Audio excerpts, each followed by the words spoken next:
जय हिंद साथियों। आशा करते हैं कि आप सब स्वस्थ होंगे और अपना अध्ययन कार्य अच्छे से कर रहे होंगे। आज हम 12वीं कक्षा का 9वां जो अध्याय है हमारा उपनिवेशवाद और देहात, इसका तीसरा पार्ट हम करेंगे। 2 पार्ट हम पहले कर चुके हैं जिनमें हमने डीपली जानने का प्रयास किया था जो हमारे भू राजस्व की नीतियाँ थी अंग्रेज़ों की भारत में।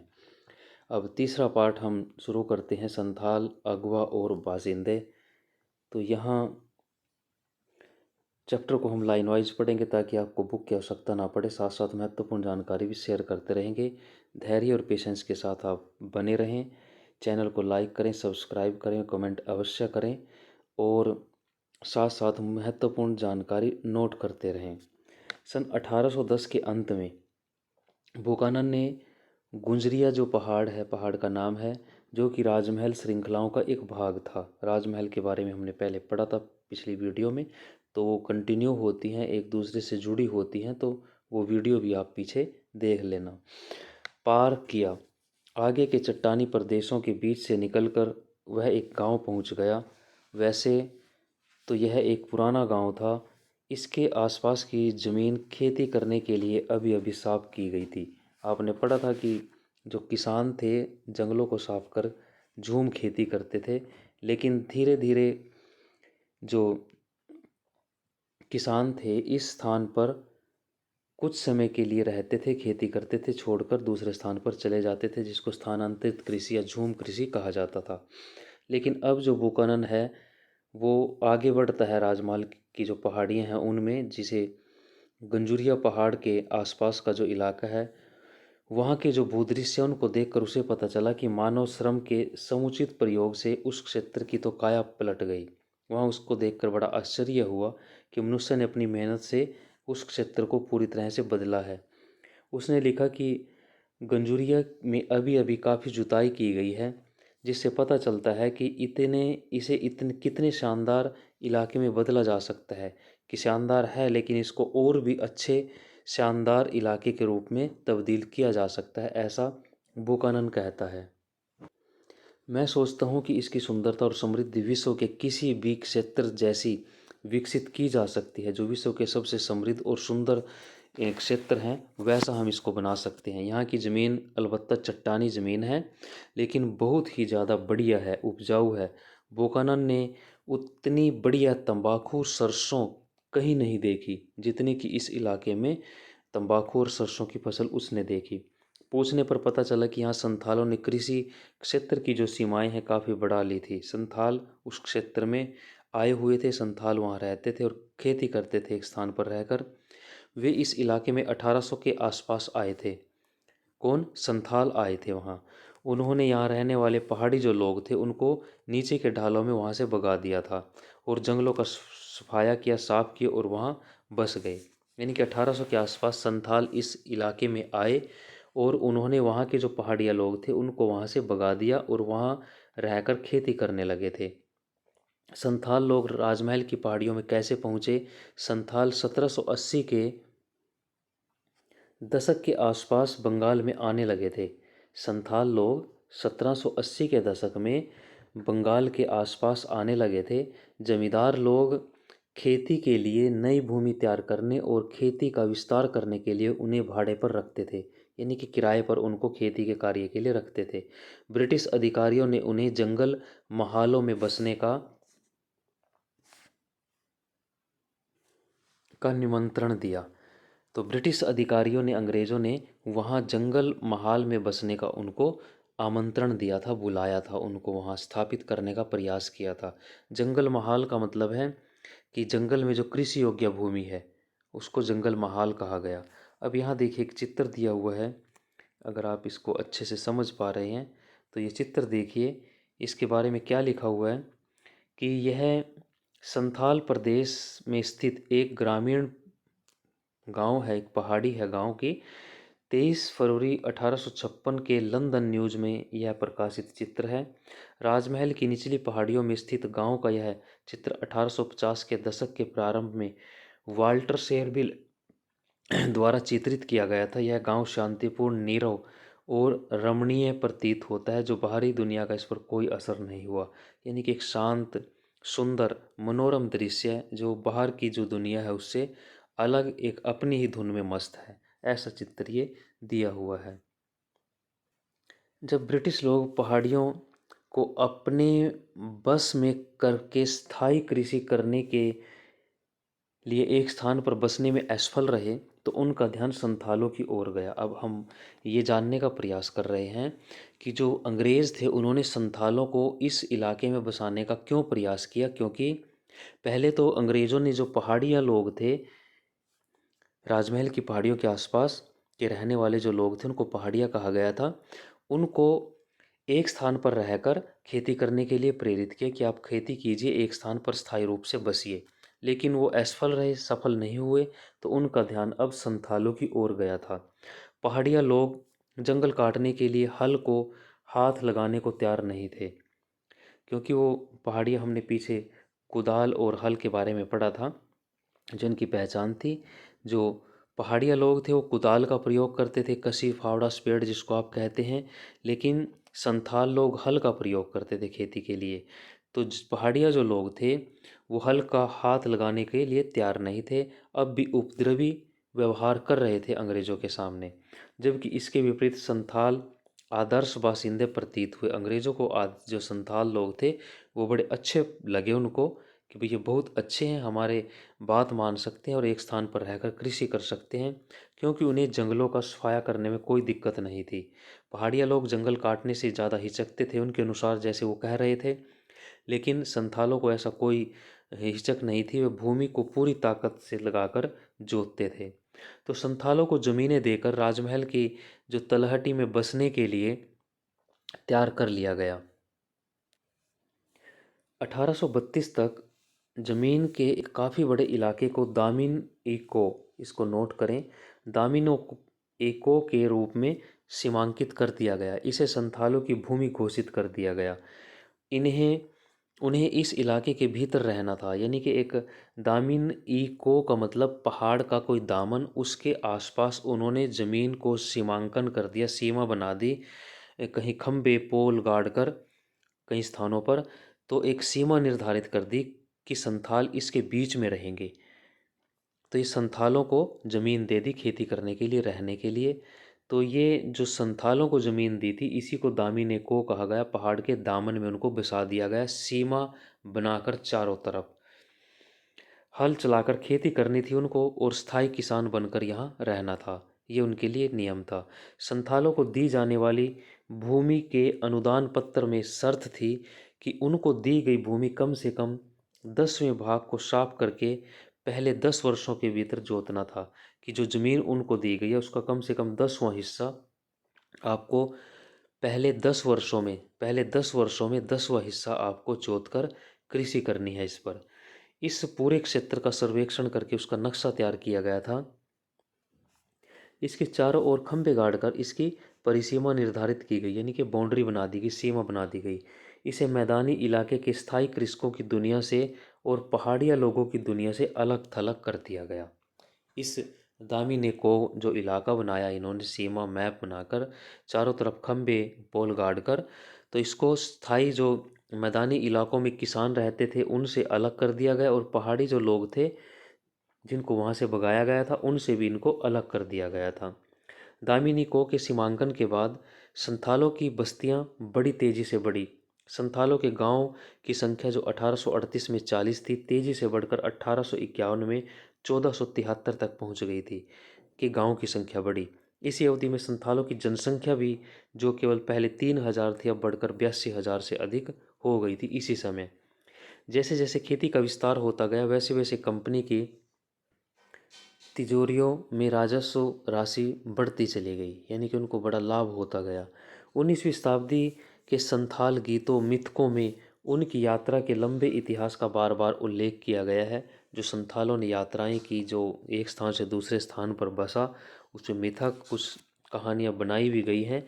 उनमें कहा गया है कि संथाल लोग अपने लिए बसने योग्य स्थान की खोज में बराबर बिना थके चलते ही रहते थे।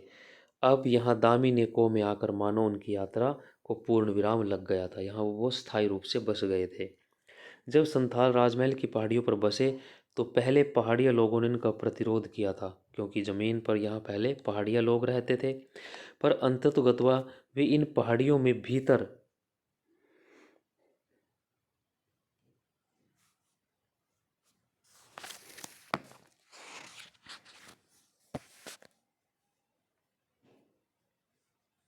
पढ़ लिया था।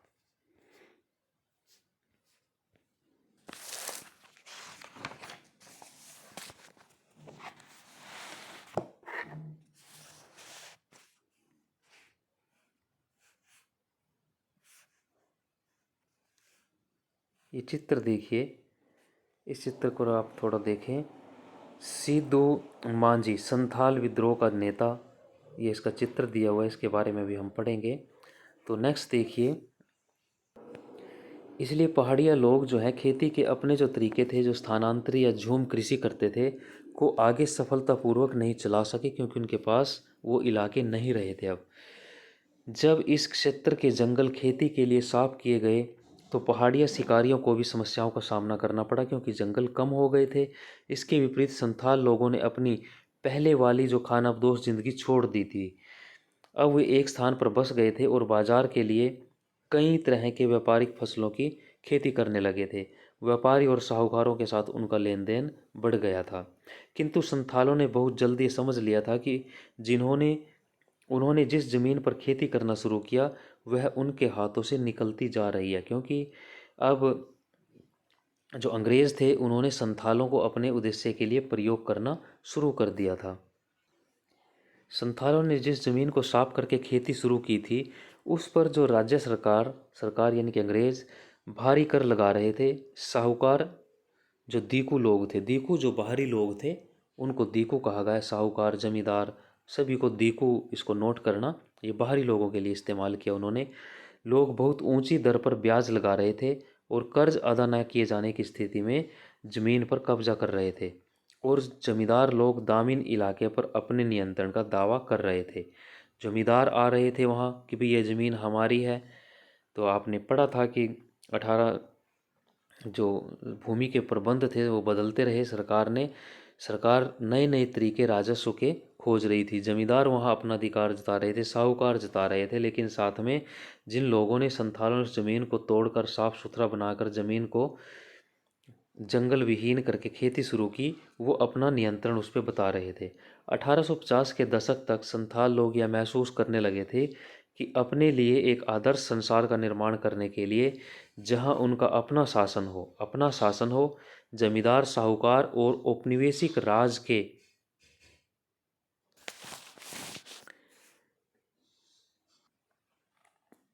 विरुद्ध विद्रोह करने का समय आ गया है। 1855-56 के जो संथाल विद्रोह के बाद संथाल परगने का निर्माण कर दिया गया, जिसके लिए 5500 वर्ग मील का क्षेत्रफल भागलपुर और वीरभूमि जिलों से ले लिया गया। भागलपुर बिहार में है और वीरभूम जो है पश्चिम बंगाल में है। तो इन आज के समय में तो इन इलाकों से 5500 वर्ग मील का जो क्षेत्र था उसको एक नया परगना बना दिया गया, जिसे संथाल परगना कहा गया था।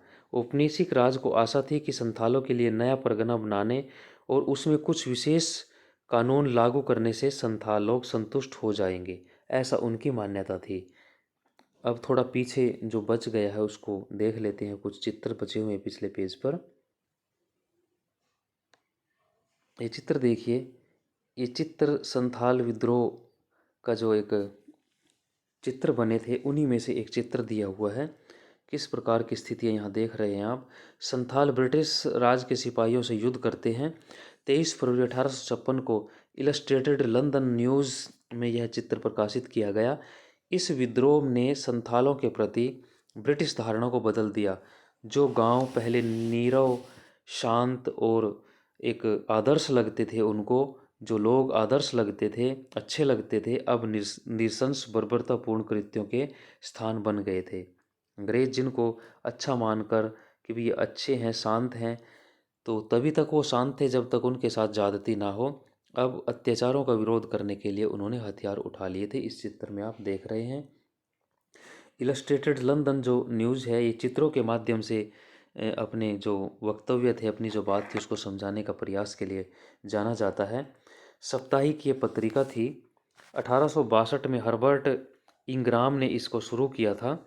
उस समय 3 लाख इसकी लगभग प्रतियां बिकती थी और 1869 में 69 में इसी के कर्मचारी ने द ग्राफिक अखबार की भी शुरुआत की थी, जो इसी इलस्ट्रेटेड लंदन न्यूज़ में काम करने वाला था, जिससे इलस्ट्रेटेड की जो प्रतियां थी वो कम बिकने लगी थी। अब नेक्स्ट देखिए आप, दूसरा चित्र भी दिया हुआ है।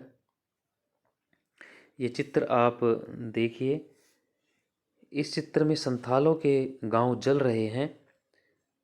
ये कहीं आप इसमें देख रहे हैं गांव आप जले हुए हैं। 23 फरवरी 1856 को इलस्ट्रेटेड लंदन न्यूज़ में प्रकाशित ये चित्र है। ये ऐसा अखबार था जो चित्रों के माध्यम से अपनी बात को बताता था। विद्रोह कुचल जाने के बाद इलाके की छानबीन गई, संदिग्ध व्यक्तियों को पकड़ लिया गया, गांव को आग लगा दी गई और जलते हुए गांव के चित्र ब्रिटेन में आम जनता को दिखाए गए। गर्वपूर्वक यह दिखाने के लिए कि ब्रिटिश कितने शक्तिशाली हैं, उनमें विद्रोह को कुचल डालने और औपनिवेशिक शासन को बनाए रखने की कितनी अधिक योग्यता है, वो ऐसा इस अपनी देश की जो जनता थी, नेता थे, सरकारें थी, उनको दिखा रहे थे और गर्व महसूस कर रहे थे। एक नेक्स्ट चित्र आप और देखिए।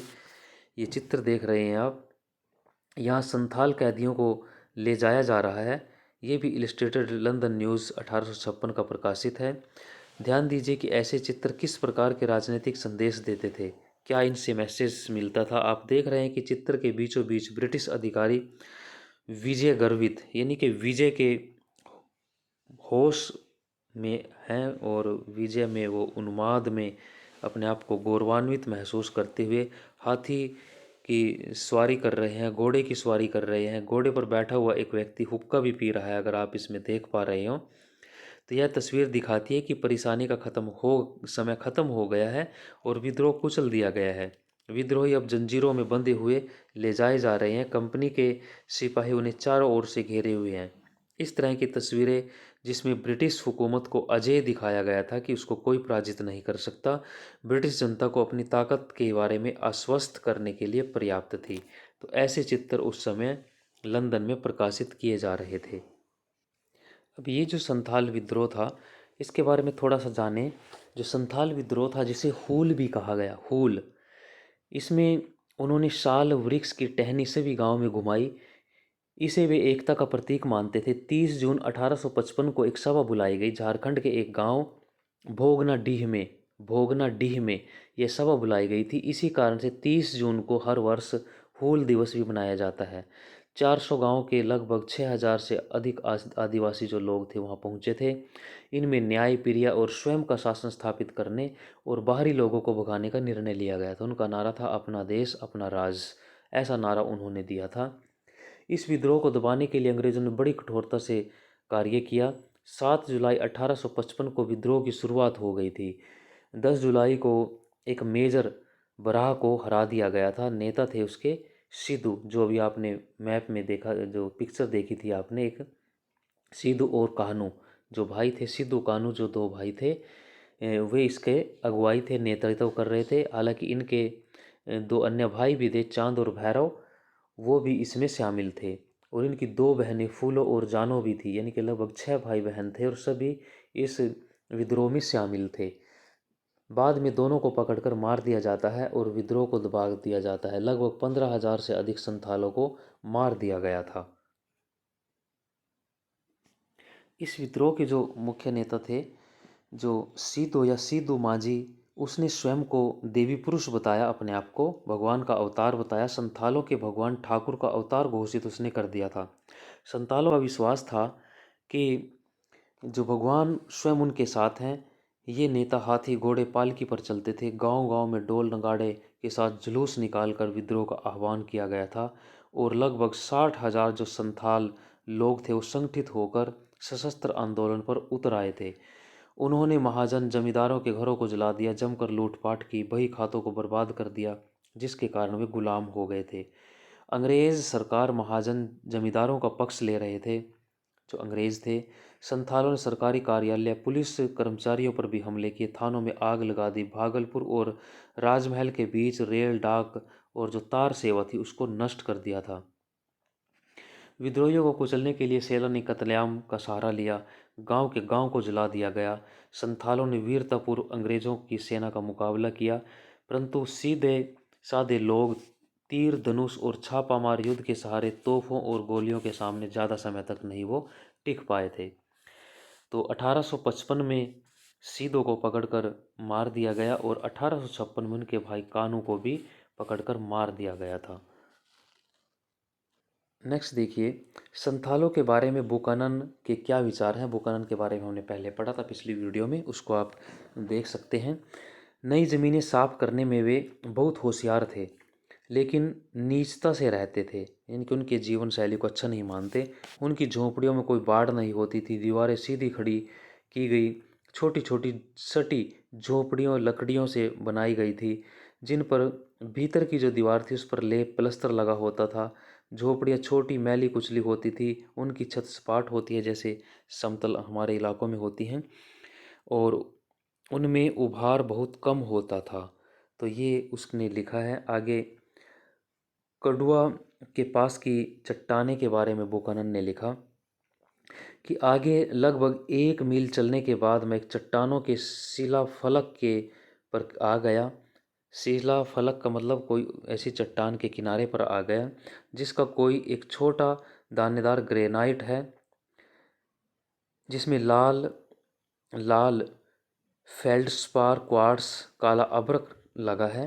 वहाँ से आधा मील से अधिक की दूरी पर मैं एक चट्टान पर आया। वह बिस्तरहीन थी, उसमें बारीक दानों वाला ग्रेनाइट था, जिसमें पीला सा फेल्डस्पार, सफ़ेद सा क्वार्ट्स और काल अभ्रक बना हुआ था। तो ये वहाँ की जो चट्टानें हैं, वहाँ के जो खनिज पदार्थ हैं, उनके बारे में भी वर्णन करता है।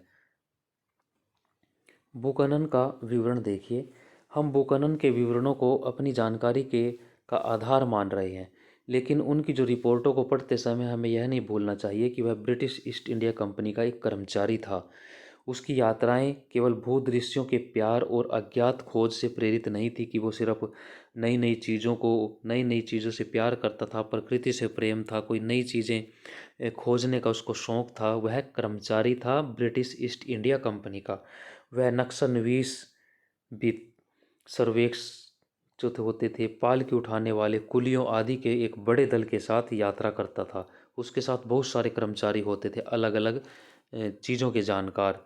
उसकी यात्राओं का सारा खर्च ब्रिटिश ईस्ट इंडिया कंपनी उठाती थी। तो इसलिए उसकी जो कार्यशैली है उसके ऊपर संदेह करना जो आदिवासी लोग थे वो जायज़ था, क्योंकि उसे उन सूचनाओं की आवश्यकता होती थी जो बुकानन अप्रत्याशित रूप से इकट्ठी करता था कंपनी के लिए। बुकानन को यह साफ साफ हिदायत दी जाती थी कि उसे क्या देखना है, क्या खोजना है, क्या लिखना है। तो उनके अनुसार काम कर रहा था, उन्हीं के अनुसार लिख रहा था। वह जब भी अपने लोगों की फौज के साथ किसी गांव में जाता था तो उसे तत्काल सरकार के एक एजेंट के रूप में ही देखा जाता था, जो स्वाभाविक भी था। जब कंपनी ने अपनी शक्ति को सुदृढ़ किया, अपने व्यवसाय का विकास किया, तो उन प्राकृतिक साधनों की खोज में जुट गई जिन पर वह कब्जा करके अपना मनचाहा उपयोग कर सकती थी। कंपनी धीरे धीरे सारे संसाधनों को निचोड़ना चाहती थी, अपने अधिकार में लेना चाहती थी। उसने परिदृश्यों, राजस्व स्रोतों का सर्वेक्षण किया, खोज यात्राएं की और जानकारी इकट्ठा करने के लिए अपने भूविज्ञान, जो जमीन का जानकार थे, भूगोल वेता, वनस्पति विज्ञान और चिकित्सक सभी को मैदान में उतार दिया। निसंदेह असाधारण प्रक्षेपण शक्ति का धनी बुकानन ऐसा ही व्यक्ति था, क्योंकि वो खुद भी इन सब चीज़ों का जानकार था, एक्सपर्ट था इन सारे विषयों में। बुकानन जहाँ कहीं भी गया वहाँ उसने पत्थर, चट्टान, वहाँ की भूमि, विभिन्न स्तर परतों का ध्यानपूर्वक अध्ययन किया। उसने वाणिज्यिक दृष्टि से मूल्यवान पत्थर खनिजों को खोजने की कोशिश की। उसने लो खनिज अभ्रक, ग्रेनाइट अभ्रक आप दूसरे रूप में लिखा देखते हैं, तो ये अभ्रक वही है जो आप अक्सर देखते हैं, जिसमें भय दूसरा आप भगत वाला भय देखते हैं। ग्रेनाइट और साल्ट पीटर से संबंधित सभी स्थानों का पता लगाया। उसने सावधानी पूर्वक नमक बनाने और कच्चा लोहा निकालने के लिए स्थानीय जो पहाड़ियों का निरीक्षण किया। उसने कच्चा लोहा निकालने के लिए स्थानीय पद्धति थी जो वहाँ के लोग जिस पद्धति का प्रयोग करते थे उसका निरीक्षण भी किया। जब बुकानन किसी भूदृश्य के बारे में लिखता था तो वह अक्सर इतना ही नहीं लिखता था कि उसने क्या देखा, भूदृश्य कैसा था, वह यह भी लिखता था कि उसमें फेरबदल करके उसे अधिक उत्पादक और कैसे बनाया जा सकता है, कि उपजाऊ चीज़ें हैं, अच्छी चीज़ें हैं, हमारे उपयोग की लाभ की चीज़ें हैं, लेकिन उनको और अधिक उत्पादक लाभदायक कैसे बनाया जा सकता है यह भी साथ में वो लिखता था। वहाँ कौन सी फसलें बोई जा सकती हैं, पेड़ कौन से पेड़ काटे जा सकते हैं, कौन से उगाए जा सकते हैं, हमें यह भी याद रखना होगा कि उनकी सूक्ष्म दृष्टि और प्राथमिकताएं स्थानीय जो लोग थे उनसे भिन्न होती थी, क्योंकि स्थानीय लोग प्रकृति से प्यार करते हुए वहाँ अपनी रोजी रोटी जीवन यापन करते थे, एक वहाँ रहते थे मैत्रीपूर्ण भाव से। लेकिन जो बुकानन था वह सूक्ष्म दृष्टि, क्योंकि कुछ खोजने के लिए गया था, कुछ पाने के लिए, अपने लाभ के लिए वो वहाँ गया हुआ था, तो उसकी नज़र अलग थी। क्या आवश्यक है इस बारे में उसका आकलन कंपनी के जो वाणिज्यिक सरोकार थे और प्रगति के संबंध में आधुनिक पाश्चात्य विचारधारा से निर्धारित होता था कि वो क्या कर रहा है। वह अनिवार्य रूप से वनवासियों की जीवन शैली का आलोचक था। जो जीवन शैली आदिवासी लोग जो थे, जैसे उनका रहन सहन था, उसका आलोचक था। वो अच्छा नहीं मानता था उनको, महसूस करता था कि वनों को कृषि भूमि में बदलना होगा, इनको स्थायी रूप से बसाकर यहाँ स्थायी रूप से खेती करनी होगी। वनों की बटाई और स्थायी कृषि के बारे में जो क्या है, बुकानन क्या लिखता है कि निचली पहाड़ियों, राजमहल की पहाड़ियों में एक गांव से गुजरे बुकानन ने लिखा कि इस प्रदेश का दृश्य बहुत ही बढ़िया है। यहाँ की खेती विशेष रूप से घुमावदार संकरी घाटियों में धान की फसल होती है। बिखरे हुए पेड़ों के साथ साफ की गई जमीन, चट्टानी पहाड़ियाँ सभी अपने आप में पूर्ण हैं, कोई कमी नहीं है। कमी है तो बस इस क्षेत्र में कुछ प्रगति की, विस्तृत उन्नत खेती की। उनके लिए यह प्रदेश अत्यंत संवेदनशील है। यहाँ लकड़ी की जगह टसर और लाख के लिए आवश्यकता अनुसार बड़े बड़े बागान लगाए जा सकते हैं। बाकी जंगल को भी साफ किया जा सकता है और इस जो भाग इस प्रयोजन के लिए उपयुक्त न हो वहाँ पनई, ताड़ और महुआ के पेड़ लगाए जा सकते हैं। तो ये उसने अपने विवरण में बताया। जो टसर इसमें दिया हुआ है, टसर सिल्क टाइप एक होता है। और जो लाख है, लाख भी इसी प्रकार एक कीड़े से पैदा होती है। जैसे वार्निश बनाने के काम, कोई तरल चीज़ें बनाने के, कई बार आप पढ़ सुनते हैं कि चूड़ियाँ भी, लाख की चूड़ियाँ बनाने के लिए, ठीक है, ऐसा कुछ दिया हुआ है। जो एक लारदार चिपचिपा पदार्थ होता है, चमकदार चीज़ें बनाने के लिए प्रयोग होता है। तो ऐसा वो लिखता है। अब नेक्स्ट देखिए, देहात में विद्रोह और मुंबई, दक्खन, इस इलाके को आप समझिए। देहात में विद्रोह, देहात जो ग्रामीण क्षेत्र हैं उसमें विद्रोह के बारे में यहाँ बताया गया है। जो दक्खन, मुंबई यानी कि बम्बई, उस समय बम्बई, बम्बई दक्खन, दक्खन का जो इलाका था, बम्बई उस समय जो ब्रिटिश भारत में एक प्रांत होता था बम्बई के नाम से। आज़ादी के बाद भी बम्बई एक राज्य था और 1960 में जो बम्बई है राज्य को दो भागों में बांट दिया गया, एक महाराष्ट्र और गुजरात। ये पहले नहीं थे, ये सारे मुंबई जो प्रांत था उसी के, जैसे मुंबई बम्बई प्रेसिडेंसी आप पढ़ते हैं तो उसी के अधीन था। ये एक प्रांत था, उसके 1960 में महाराष्ट्र और गुजरात को इससे अलग किया गया था। आप पढ़ चुके हैं कि औपनिवेशिक बंगाल के जो किसान थे, जमींदार थे, राजमहल की पहाड़ियों के जो पहाड़िया और जो संथाल लोग का जीवन था, किस प्रकार उसमें परिवर्तन आ रहा था। आपने ऊपर विद्रोह पढ़े थे संथालों के। अब पश्चिम भारत को आप देखें, ये पश्चिम भारत है, गुजरात महाराष्ट्र का जो इलाका है। परवर्ती अवधि, परिवर्ती का मतलब बाद में, बाद की अवधि, यानी कि जो ऊपर आपने संथाल विद्रोह पढ़े, ठीक है, वो 1855-56 के समय, अब 1875 के आसपास का समय हम यहाँ पढ़ रहे हैं। बाद का, परवर्ती बाद की जो अवधि है उस पर दृष्टिपात डालें तो पता लगाएं कि जो बम्बई दक्खन के देहाती क्षेत्रों में इस समय क्या हो रहा था वो हम जानने का प्रयास करते हैं। ऐसे परिवर्तनों का पता लगाने का एक तरीका है कि वहाँ के किसान विद्रोह पर ध्यान केंद्रित करना। ऐसे नाजुक दौर में विद्रोही अपना गुस्सा प्रको प्रकोपोन्माद प्रकोपोन्माद का मतलब होता है एक बहुत ही पागलपन जैसा गुस्सा, भयानक गुस्सा दिखलाते हैं, जिसे वे अन्याय और अपने दुख दर्द का कारण समझते हैं।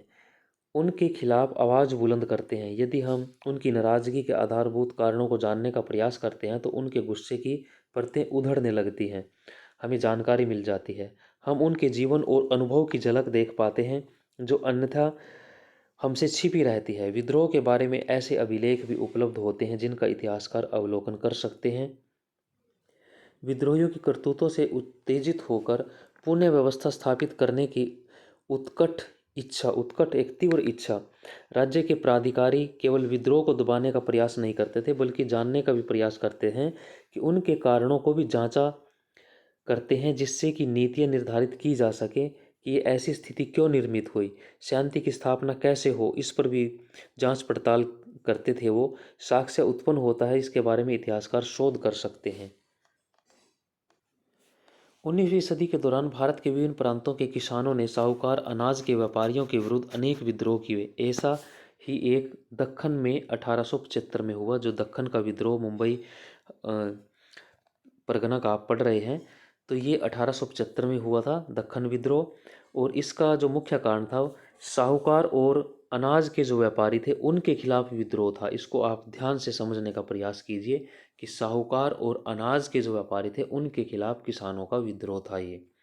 अब यहाँ देखिए, उस दिन सूपा में, यहाँ देखिए 16 मई 1875 को पूना के जो जिला मजिस्ट्रेट है उसने पुलिस आयुक्त को एक पत्र लिखा कि शनिवार दिनांक 15 मई को सूपा में स्थान आने पर मुझे उपद्रव का पता चला।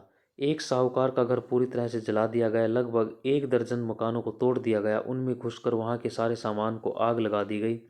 खाते पत्र, बॉन्ड, अनाज, देहाती कपड़ा सड़कों पर लाकर जला दिया गया, जहाँ राख के ढेर अभी भी देख सकते हैं। मुख्य कांस्टेबल ने 50 लोगों को गिरफ्तार किया। लगभग 200 रुपये का चोरी का माल भी छुड़ा लिया गया है। अनुमानतः 25,000 रुपये से अधिक की हानि हुई, लेकिन साहूकारों का दावा है कि 1 लाख रुपये से ज़्यादा का नुकसान हुआ। दक्कन जो दंगा आयोग सरकार ने बनाया था इस पर जांच पड़ताल के लिए, तो उसमें इस प्रकार की जो रिपोर्ट है वो दर्ज की हुई है। अब नेक्स्ट देखिए, लेखा जो बहिया थी वो जला दी गई, जिसमें जो किसान थे उनका लेन देन लिखा होता है कि आपने कितने पैसे लिए, ठीक है, उस सब को इसमें जला दिया गया था। यह आंदोलन पूना, आधुनिक पूना जो आपका प्रांत है, महाराष्ट्र का पूना जो जिला है, उसके एक बड़े गांव सोपा के बारे में।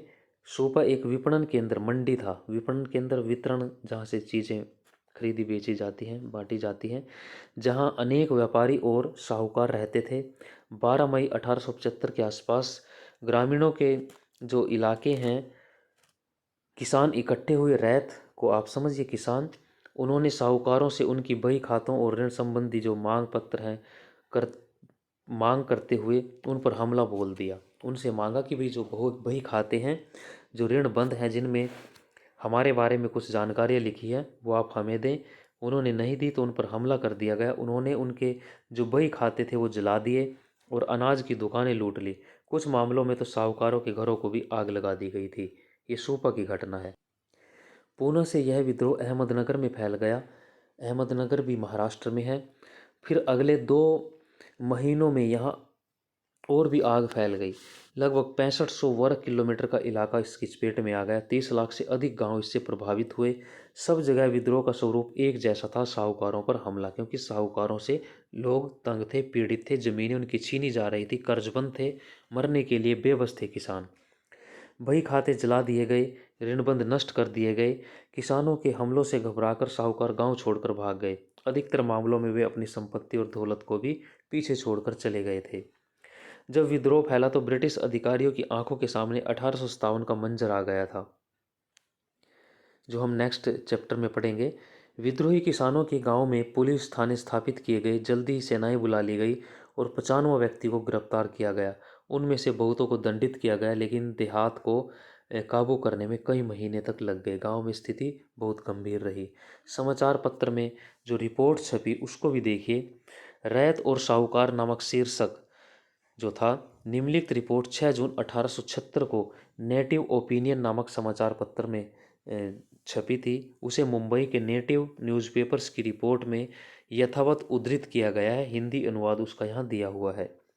ये 1864 में जो विश्वनाथ मांडलिक थे, वीएन मांडलिक, उन्होंने इसकी स्थापना की थी, जो ये नेटिव ओपिनियन अखबार है। क्या लिखा इसमें कि वे यानी कि किसान रैत सर्वप्रथम अपने गांव की सीमाओं पर ये देखने के लिए जासूसी करते हैं कि क्या कोई सरकारी अधिकारी आ रहा है, और अपराधियों को समय रहते उनके आने की सूचना दे देते हैं अगर कोई आ रहा होता है। फिर वे एक झुंड बनाकर अपने ऋणदाताओं के घर जाते हैं जिनसे उन्होंने ऋण लिया है, उनसे उनके ऋण पत्र और अन्य दस्तावेज मांगते हैं। इनकार करने पर ऋणदाताओं पर हमला करके छीन लेते हैं। यदि ऐसी किसी घटना के समय कोई सरकारी अधिकारी उन गांवों की ओर आता हुआ दिखाई दे जाता तो गुप्तचर अपराधियों को इसकी खबर पहुंचा देते हैं और अपराधी समय रहते ही तितर बितर हो जाते हैं। तो इस अखबार की आप शब्दावली को अगर समझें तो इसमें बार बार अपराधी जो किसान है उनको अपराधी घोषित किया गया है। गुप्तचर, अपराधी और जासूसी, ऐसे ऐसे शब्द इस्तेमाल किए गए हैं जो उनकी जो एक शैली है। जैसे देखिए, लेखक द्वारा प्रयुक्त भाषा शब्दावली से अक्सर उसके पूर्वाग्रहों का पता चलता है कि पहले से उनकी जो मेंटेलिटी थी, सोच थी, वो कैसी थी किसानों के प्रति। इस में दिया है कि लेखक के जो पूर्वाग्रह का पता चलता है। चर्चा कीजिए कि इन इलाकों का रैत उसी स्थिति का किन शब्दों में वर्णन करता, कि जहाँ जहाँ इसमें जासूस लिखा है, अपराधी लिखा है, गुप्तचर लिखा है, तो इसके लिए किसान क्या प्रयोग कर सकता है। तो वो ये जो लिखा है किसानों के बारे में ज़्यादा अच्छा नहीं लिखा गया है, ऐसी उनकी पहले से सोच थी। अब यहाँ देखिए कि जो ऋण पत्र थे, दस्तावेज क्यों जलाए गए, ऐसा क्या कारण था, उस पर किसी ने गौर नहीं किया।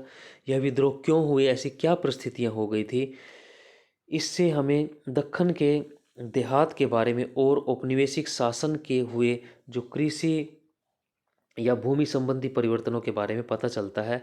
आइए 19वीं शताब्दी में हुए परिवर्तनों के लंबे इतिहास को जानने का यहाँ प्रयास करते हैं।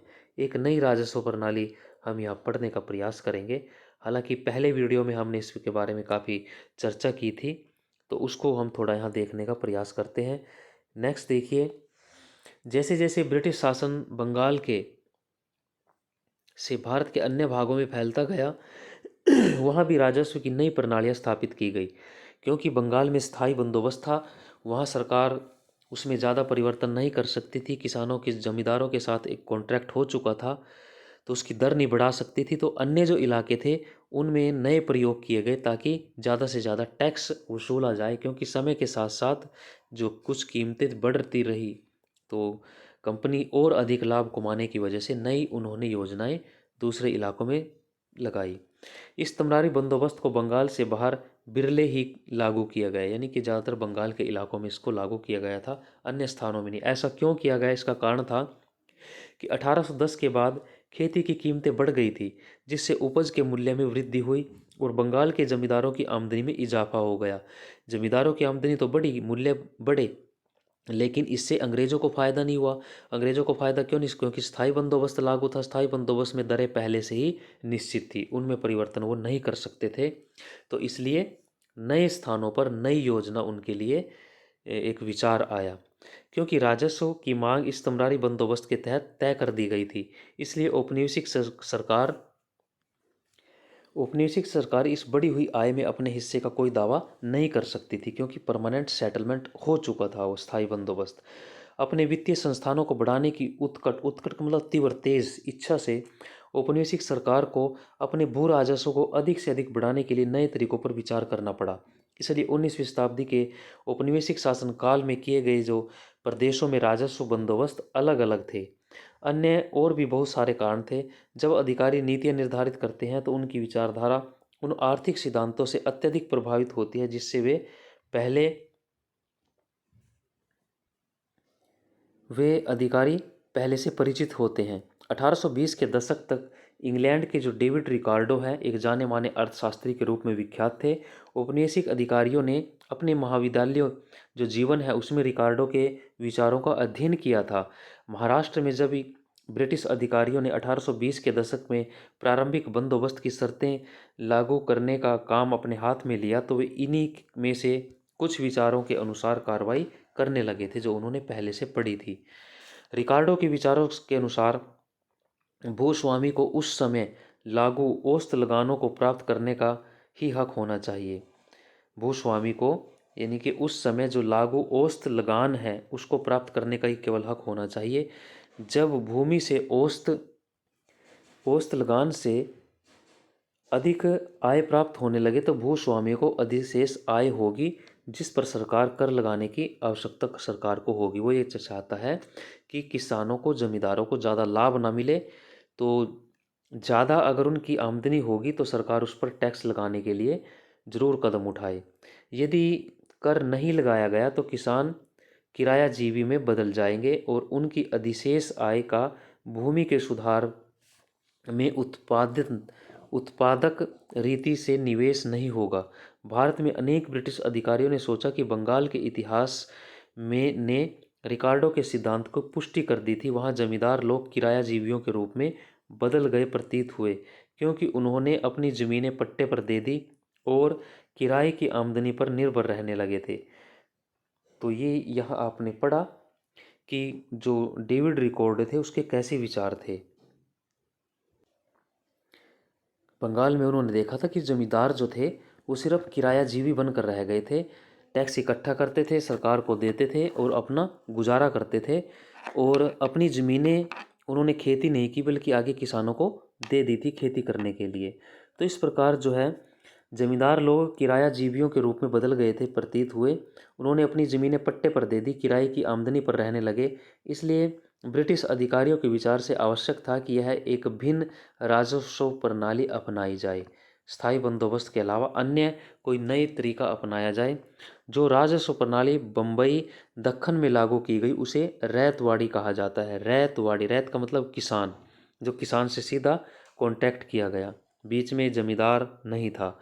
बंगाल में लागू की गई प्रणाली के विपरीत इस प्रणाली के, यहाँ देखिए ये किरायाजीवी को डिफाइन किया है, ऐसे लोगों का द्योतक है जो अपनी संपत्ति के किराए की आय पर जीवन यापन करते हैं। जैसे आपके पास कोई संपत्ति आप किराए पर देकर उससे गुजारा करते हैं। अब रैतवाड़ी के अंतर्गत राजस्व सीधे किसान के साथ तय कर दिया गया था। भिन्न प्रकार की भूमि से होने वाली औसत आय का अनुमान लगा लिया जाता था। रैत की जो राजस्व अदा करने की क्षमता का आकलन लिया गया था और सरकार के हिस्से के रूप में उसका एक अनुपात निर्धारित कर दिया गया था। हर 30 साल के बाद ज़मीनों का फिर से सर्वेक्षण किया जाना था। राजस्व की दर जो है तदनुसार बढ़ा दी जाती थी समय के साथ। इसलिए राजस्व की मांग एक अब चिरस्थायी नहीं रही थी, यानी कि परमानेंट नहीं थी। तो राजस्व की मांग और किसान का जो कर्ज है उसको देखिए। दक्कन में, मुंबई दक्कन में पहला राजस्व बंदोबस्त 1820 में पड़ा था हमने पहले, और पहली जो वीडियो थी, पहले वीडियो को आप अवश्य देखें, उसमें हमने इन सभी बंदोबस्त को बताया है। नोट आप उसमें से करके इसको अच्छे से समझने का प्रयास करें। पहले जो प्रथम वीडियो है इस चैप्टर का वो देखें, दूसरा देखें, फिर तीसरा देखें। तो इनमें एक निरंतरता का भाव है, बहुत चीज़ें एक दूसरे से जुड़ी हुई हैं।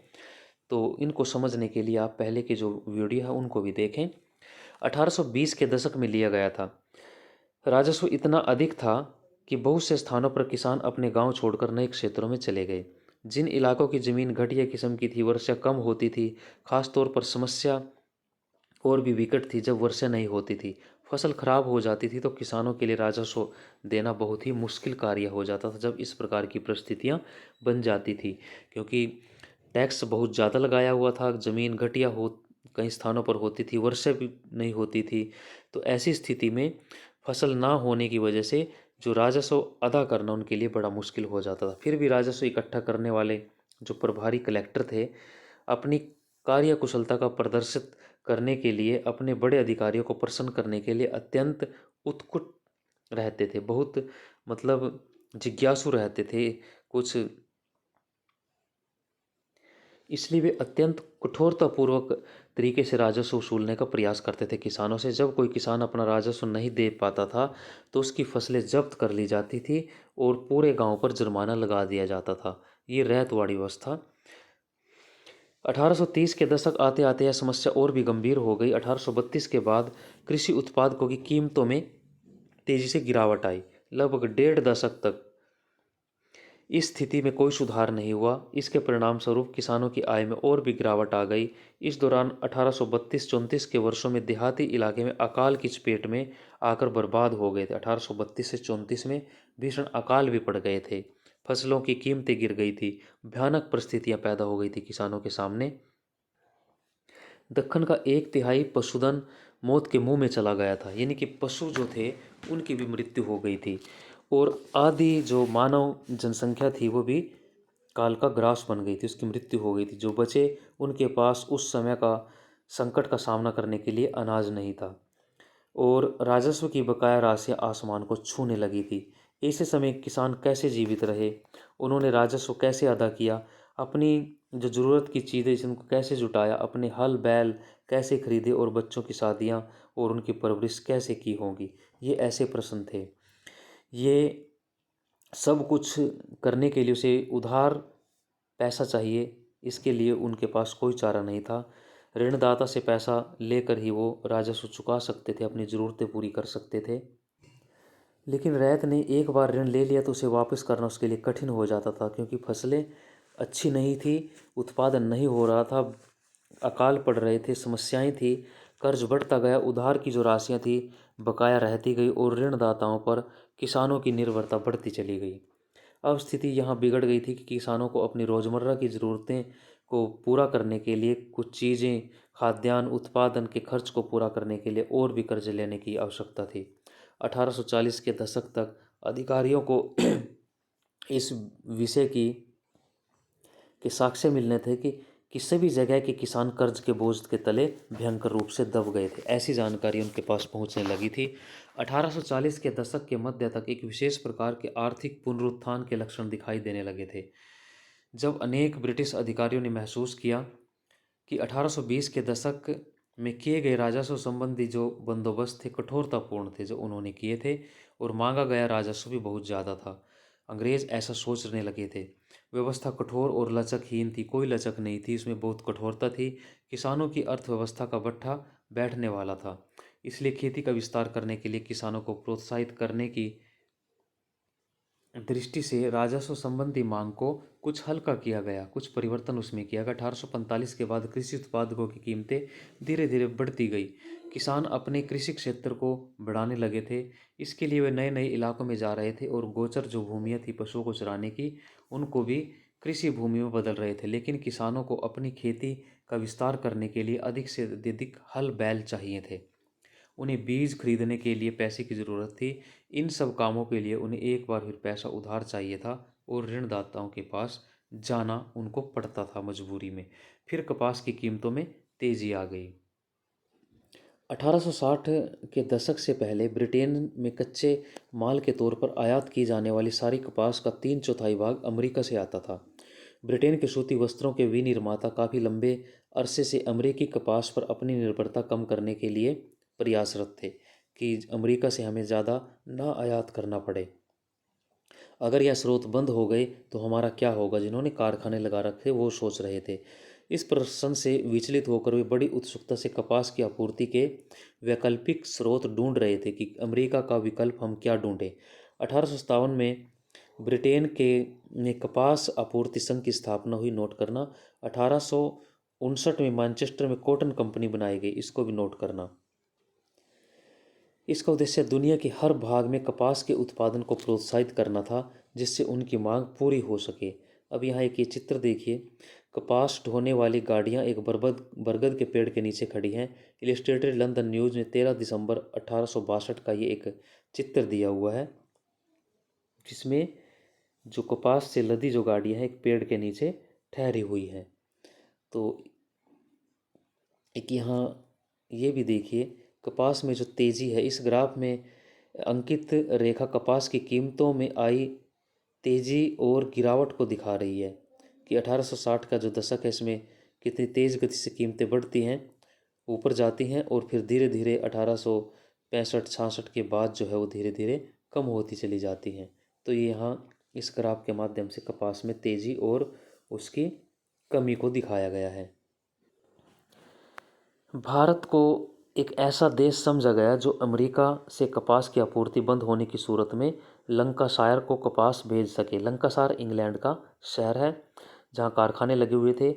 भारत की भूमि और जलवायु दोनों ही कपास की खेती के लिए उपयुक्त थे और सस्ता श्रम भी उपलब्ध था। उन्होंने यहाँ ऐसा कुछ सोचना देखा कि यहाँ ज़मीन भी अच्छी है, जलवायु भी अच्छी है और श्रम भी बड़ा सस्ता है, तो कपास के लिए बड़ी उपयुक्त परिस्थितियाँ हैं। सन 1861 में अमेरिकी गृहयुद्ध छिड़ गया। अमेरिकी गृहयुद्ध उत्तरी और अमेरिकी और दक्षिणी अमेरिकी राज्यों में जो गृहयुद्ध हुआ था दास प्रथा को लेकर, उत्तर के जो राज्य थे वो दास प्रथा को समाप्त करना चाहते थे, जिनका नेतृत्व अब्राहम लिंकन कर रहे थे जो राष्ट्रपति, और दक्षिण के जो राज्य थे वो कृषि आधारित राज्य थे, वो दास प्रथा को बनाए रखना चाहते थे। तो अब्राहम लिंकन जो थे वो दास प्रथा के घोर विरोधी थे। 2 बार वो अमेरिकी राष्ट्रपति बने थे और दास प्रथा को समाप्त करने के पक्ष में थे। दक्षिणी राज्य ऐसा नहीं चाहते थे। तो अमेरिका में इस विषय को लेकर गृहयुद्ध हो गया था। तो अमेरिका में राष्ट्रपति का जो वैसे कार्यकाल है बता दूं 4 वर्ष का होता है, तो लगभग नवंबर में ही आमतौर पर वहाँ चुनाव होते हैं। तो जो अब्राहम लिंकन है इनके बारे में कुछ ऐसा लगता है कि एक ही बार वो प्रधान राष्ट्रपति रहे हों, लेकिन 2 बार वो राष्ट्रपति रहे। पहला कार्यकाल उनका 4 मार्च 1861 से 3 मार्च 1865 तक रहा। 4 साल का कार्यकाल होता है। फिर दोबारा इलेक्शन होने के बाद 4 मार्च से 1865 से 15 अप्रैल 1865 तक रहे, क्योंकि उस समय उनकी हत्या कर दी गई थी। ये दूसरा कार्यकाल था। तो जब ये गृहयुद्ध की जो स्थिति थी तो उन्हीं के समय में ये गृहयुद्ध हुआ और ये 2 कार्यकाल इनके रहे थे। दूसरा जो कार्यकाल था वो 4 मार्च से लेकर 15 अप्रैल तक रहा। 1865 में उनकी हत्या कर दी गई थी। तो नेक्स्ट देखिए, इस गृहयुद्ध से अमेरिका के कपास क्षेत्र, मंडी और कारखानों में तहलका मच गया। अमेरिका से आने वाली कच्ची कपास के जो आयात थे उसमें गिरावट आ गई। यह सामान्य मात्रा का 3% से भी कम हो गया था। 1861 में जब 20 लाख गांठें, यानी कि हर गांठ 400 पाउंड की थी, और यानी कि 1 पाउंड में अगर आप हमारा किलोग्राम देखें तो 1 किलोग्राम इज इक्वल टू बराबर होता है 2.205 पौंड, यानी कि 1 किलोग्राम में 2.205 पौंड होता है। तो वहीं 1862 में केवल 55,000 गांठों का आयात हुआ। तो भारत तथा अन्य देशों को बड़ी व्यग्रता के साथ संदेश भेजा गया कि ब्रिटेन को कपास का अधिक से अधिक मात्रा में निर्यात करे। मुंबई में कपास के सौदागरों ने कपास की जो आपूर्ति का आकलन करने और कपास की खेती को अधिक से अधिक प्रोत्साहन देने के लिए कपास पैदा करने वाले जिलों का दौरा किया, और जब कपास की कीमतों में उछाल आया, वृद्धि हुई, तो मुंबई के कपास निर्यातकों ने ब्रिटेन की मांग को पूरा करने के लिए अधिक से अधिक कपास खरीदने का प्रयास किया। इसके लिए उन्होंने शहरी जो साहूकार थे उनको अधिक से अधिक अग्रिम राशियां दी, यानी कि पहले से पैसा दे दिया, ताकि वे उन ग्रामीण ऋणदाताओं को दे सकें जिन्होंने उपज को उपलब्ध कराने का वचन दिया था। अधिकाधिक मात्रा में राशि उधार उनको किसानों तक पहुँचे। अब यहाँ पहले थोड़ा चित्र देख लेते हैं। ये एक चित्र दिया हुआ है, इस चित्र को आप देखिए। इसके 3 भाग हैं, 3 पिक्चर दी हुई हैं, इसमें 3 पार्ट हैं। इसमें कपास ढोने के अलग अलग साधन दिखाए हैं।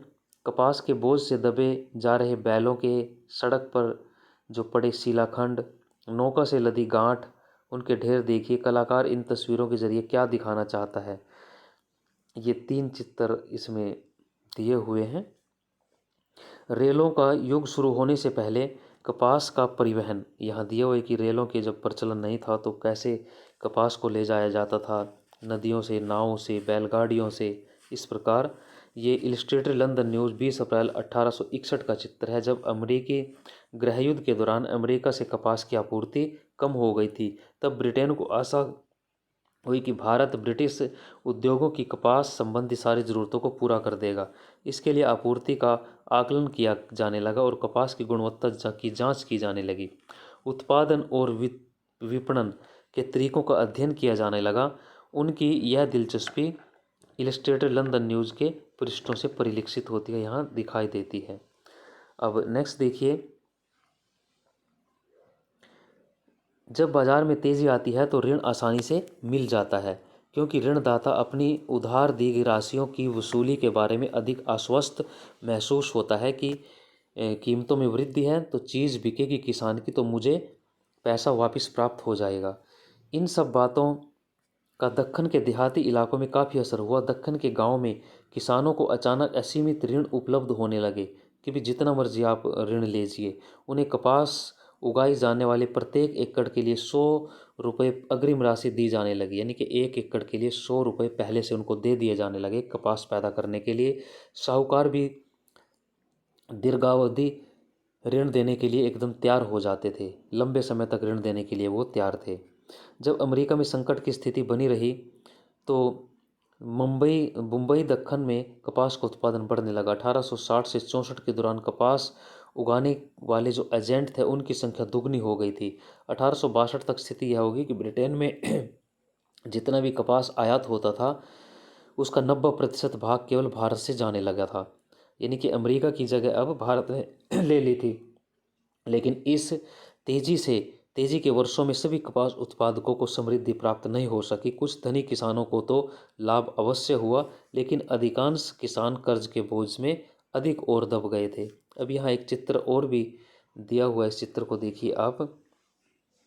ये चित्र नौकाओं का एक बेड़ा मिर्ज़ापुर उत्तर प्रदेश से गंगा नदी के रास्ते कपास की जो गांठें हैं उनको लाते हुए दिखाया जा रहा है। इलस्ट्रेटेड लंदन न्यूज़ 13 दिसंबर 1862 का पिक्चर है ये। रेलों का युग प्रारंभ होने से पहले मिर्ज़ापुर का जो कस्बा था दक्कन से आने वाली जो कपास थी उसके लिए एक संग्रह केंद्र था, इकट्ठा करने का एक स्थान बना हुआ था। अब दूसरा एक पिक्चर ये भी देखिए कि ग्रेट इंडियन पेनिनसुलर जो प्रायद्वीप है रेलवे के मुंबई टर्मिनस का मतलब अंतिम स्टेशन हो सकता है, पर कपास की गांठें पड़ी हुई हैं। इन्हें आगे समुद्री जहाज़ से इंग्लैंड भेजा जाएगा। इलस्ट्रेटेड लंदन न्यूज़ में 23 अगस्त 1862 की ये जब रेलें चलने लगी थी, कपास की गांठें गाड़ियों नौकाओं द्वारा ही नहीं रेलों से भी भेजे जाने लगी थी। नदी मार्ग से यातायात धीरे धीरे कम होता गया और परिवहन के पुराने साधनों का प्रयोग पूरी तरह से बंद नहीं हुआ। चित्र में दाहिनी ओर जो लदी हुई बैलगाड़ियां हैं रेलवे स्टेशन से पतन तक कपास की गांठें ले जाने के लिए खड़ी हुई हैं, यहाँ दिखाई दे रहा है इस चित्र में। तो इस चैप्टर को हम वीडियो को यहीं तक समाप्त करते हैं। नेक्स्ट थोड़ा बहुत पार्ट बचा हुआ है उसको अगले वीडियो में करेंगे। तो आप कमेंट अवश्य करें। चैनल के साथ जुड़े रहने के लिए लाइक करें, कमेंट करें और सब्सक्राइब चैनल को अवश्य करें। आपको कैसा लगा, कोई जिज्ञासा प्रश्न, यह भी आप अवश्य बताएं। धन्यवाद। जय हिंद।